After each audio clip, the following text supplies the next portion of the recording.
ಇದರ ಮಾತು ಕೇಳಿ ನನಗೆ ತುಂಬ ಖುಷಿ ಆಯಿತು. ನೀವು ಹೇಳಿದ್ನೆಲ್ಲ ನಮ್ಮ ಜೀವನದಲ್ಲಿ ಮತ್ತು ನನ್ನ ಸಿನಿಮಾಗಳಲ್ಲಿ ಅಳವಡಿಸ್ಕೊಳ್ಳೋಕ್ಕೆ ನಾನು ಪ್ರಯತ್ನ ಪಡ್ತೇನೆ. ಮಂಜುನಾಥ್ ಸರ್ ಅವರು ತಾತನ ಬಗ್ಗೆ ಸಾಕಷ್ಟು ಪುಸ್ತಕಗಳು ಬಂದಿದ್ರೂ ಈ ಒಂದು ದೃಷ್ಟಿಕೋನದಲ್ಲಿ ಅದು ಜಾಸ್ತಿ ಪುಸ್ತಕಗಳು ಬಂದಿಲ್ಲ. ಸೊ ಅದು ನನಗೆ ಸಾಕಷ್ಟು ಖುಷಿ ಕೊಡ್ತು. ಮತ್ತು ಈ ಪುಸ್ತಕ ಬಗ್ಗೆ ಮಾತಾಡೋಕ್ಕೆ ಅಥವಾ ನನ್ನ ತಾತನ ಬಗ್ಗೆ ಮಾತಾಡೋಕ್ಕೆ ನಾನು ತುಂಬ ಚಿಕ್ಕವನು. ಆದರೂ ತಾತನ ಬಗ್ಗೆ ಹೇಳಬೇಕಂದ್ರೆ ಅವ್ರ ಜೊತೆ 16 ವರ್ಷ ಕಳೆದಿದ್ದೀನಿ. ಮತ್ತು ಈಗ ಅವರ ಸಿನಿಮಾಗಳ ಜೊತೆ ಮತ್ತು ಅವರ ಹಾಡುಗಳ ಜೊತೆ ಇನ್ನೂ ಕಾಲ ಕಳೀತಾ ಇದ್ದೀನಿ. ಆಮೇಲೆ ತಾತ ನಮ್ಗೆ ಯಾವತ್ತೂ ಹೀಗಿರಬೇಕು ಹಾಗಿರಬೇಕು ಅಂತ ಯಾವತ್ತೂ ಹೇಳಿರಲಿಲ್ಲ, ಯಾವತ್ತೂ ಯಾವ ಉಪದೇಶಗಳು ಕೂಡ ಕೊಟ್ಟಿರಲಿಲ್ಲ.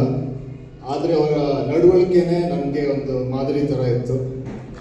ಒಂದು ಚಿಕ್ಕ ಉದಾಹರಣೆ ಅಂದರೆ, ಪ್ರತಿದಿನ ಸಾಯಂಕಾಲ ಅವರು ಮನೆ ಸುತ್ತ ಒಂದು ವಾಕ್ ಹೋಗ್ತಾಯಿದ್ರು.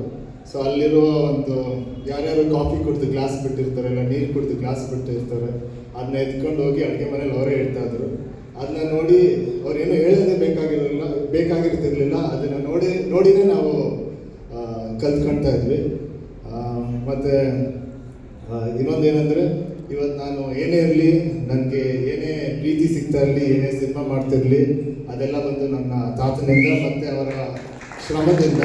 ಸೊ ಅದನ್ನು ಯಾವತ್ತೂ ನನ್ನ ತಲೆಯಲ್ಲಿ ಇಟ್ಕೊಂಡು ನನ್ನ 2 ಮಾತುಗಳನ್ನ ಮುಗಿಸ್ತೀನಿ.